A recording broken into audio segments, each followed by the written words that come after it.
Prise de débat, l'honorable député de Saint-Jean. Madame la Présidente, je vous informe que j'entends partager mon temps avec mon estimé collègue de Mirabel. Madame la Présidente, avant toute chose, j'aimerais mentionner que je vais m'adonner aujourd'hui à quelque chose qui n'est pas dans mon habitude. Le discours que je vais faire, plutôt que de livrer ad lib, ce qui est la formule par ailleurs que j'ai tendance à fortement privilégier pour les débats parlementaires, ça les rend beaucoup plus vivants. Mon discours aujourd'hui, je vais le lire d'un bout à l'autre. C'est ma façon d'essayer de donner un petit peu de souffle au personnel de soutien de la Chambre qui met les bouchées doubles présentement pour nous permettre de faire notre travail et je me permets d'en profiter d'ailleurs pour les remercier chaudement. Madame la Présidente, on débat aujourd'hui de quelque chose d'exceptionnel. Et là, je ne parle pas de la situation, je parle de la loi elle-même. La loi, elle est exceptionnelle. La loi sur les mesures d'urgence, c'est une loi d'application ex post facto. Ça veut dire que c'est une loi qui s'applique après coup. Ça déroge complètement au principe de base de justice naturelle à l'effet qu'une personne ne devrait pas être soumise à des lois arbitraires imposées par un gouvernement qui peut décider qu'une action est illégale après les faits et surtout de façon rétroactive. C'est spécifiquement pour justifier de déroger à ce principe de base, pour éviter de saper les fondements de la démocratie, voulant que les citoyens devraient être à l'abri des perquisitions et saisies abusives par le gouvernement, que le Parlement, lorsqu'il a promulgué la loi en 88, en a très clairement circonscrit les critères de mise en œuvre. Et c'est précisément ce sur quoi les élus devraient se pencher aujourd'hui. La seule question qui compte, en fait, c'est est-ce qu'on rencontre les critères de mise en œuvre de la loi? Parce que ces critères-là ont été pensés spécifiquement pour protéger les remparts de la justice et de la démocratie. La note d'information fournie par le gouvernement est assez éclairante sur ces critères de mise en œuvre et je vais me permettre de la citer. La loi contient une définition précise de crise nationale qui indique clairement à quel point une situation doit être grave avant qu'on puisse l'invoquer.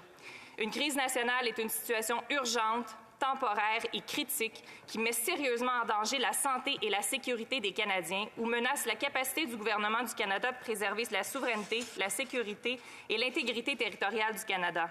Ce doit être une situation d'urgence qui ne peut être réglée efficacement par les provinces ou les territoires ou par toute autre loi du Canada. En gros, il ne faut pas juste faire la preuve que la loi est utile, il faut faire la preuve que d'y recourir est nécessaire. Il ne faut pas juste regarder la gravité de la situation, il faut en arriver à la seule conclusion qu'on n'est pas capable de répondre à une situation d'urgence autrement que par la mise en œuvre de la loi sur les mesures d'urgence.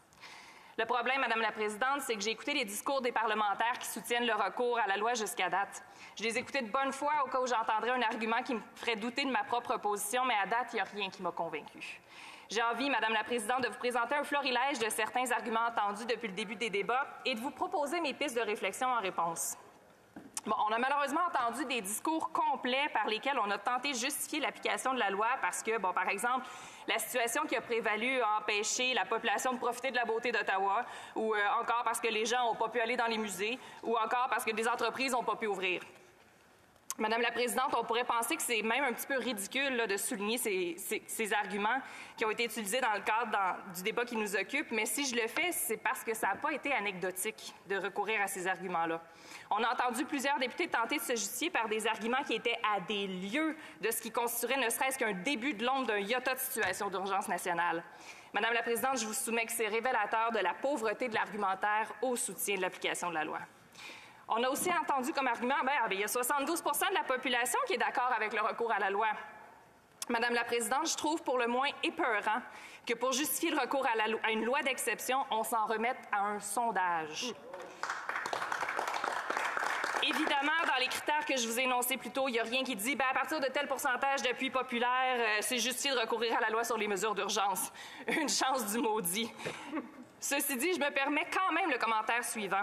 Je reste absolument convaincue que cette adhésion à 72 %, elle n'est pas spécifiquement envers le recours à la loi. Elle traduit plutôt tout simplement une volonté de la population de voir la situation se régler, peu importe le moyen utilisé. Elle reflète la réaction de la population au manque flagrant de leadership du gouvernement dans sa gestion de crise. Et l'utilisation par le gouvernement en bout de ligne de la loi sur les mesures d'urgence, ça ne reste qu'une triste tentative de camoufler son incompétence. Voilà. Tant mieux, il y a quand même eu des arguments qui semblent convaincre, méritent qu'on s'y attarde davantage. Le député de Windsor-West, en question et commentaire plusieurs fois aujourd'hui, a souligné que la situation au pont Ambassadeur n'était pas complètement réglée. Il a soulevé que bien qu'une partie de la circulation ait repris, il reste encore des embûches, des entraves. Il a mentionné que des familles avaient été empêchées, par exemple, d'avoir accès à des soins de santé. Il a demandé à mes collègues du Bloc ce qu'on avait à dire à ces familles. Il a demandé si on ne devait pas, pour elles, soutenir la loi sur les mesures d'urgence. Évidemment, j'ai toute la compassion du monde pour ces familles, mais je crois malgré tout que le recours à la loi n'est pas la solution. Pour preuve, les autorités peuvent s'en prévaloir depuis lundi. Et de l'aveu même du député, la situation n'est pourtant pas réglée. Par ailleurs, le plus gros du démantèlement des barricades s'est fait avant la promulgation de la déclaration par le biais des moyens légaux déjà existants. Ce n'est pas le recours à la loi qui est l'enjeu ici, c'est davantage l'utilisation mauvaise ou incomplète des ressources qu'on a déjà. Et on ne devrait pas faire miroiter à ces familles que le recours à la loi sur les mesures d'urgence va régler leur situation.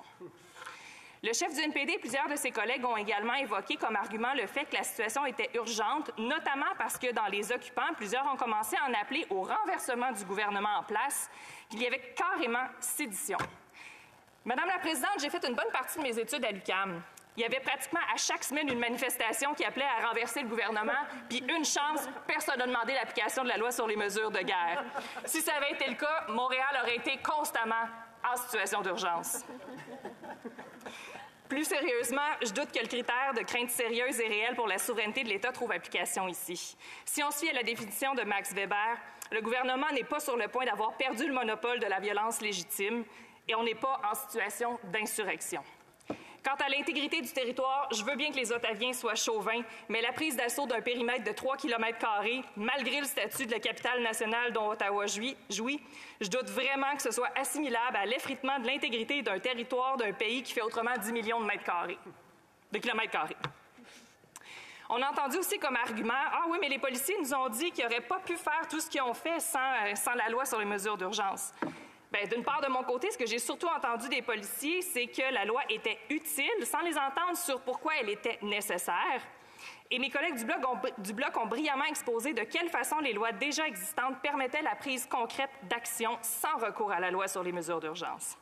Rien aussi, avant lundi, n'empêchait les différents corps policiers de se concerter pour en arriver aux résultats qu'on a vus dans les dernières 24 heures. Par ailleurs, ce n'est pas le rôle des policiers de justifier le recours à la loi. C'est le rôle des parlementaires. Je me permets de trouver le fait de seulement citer les policiers sans par ailleurs établir concrètement et clairement quel vide juridique de la loi sur les mesures d'urgence ça vient combler. C'est pas mal faible comme argument. Je le vois même comme une forme d'abdication du rôle de parlementaire.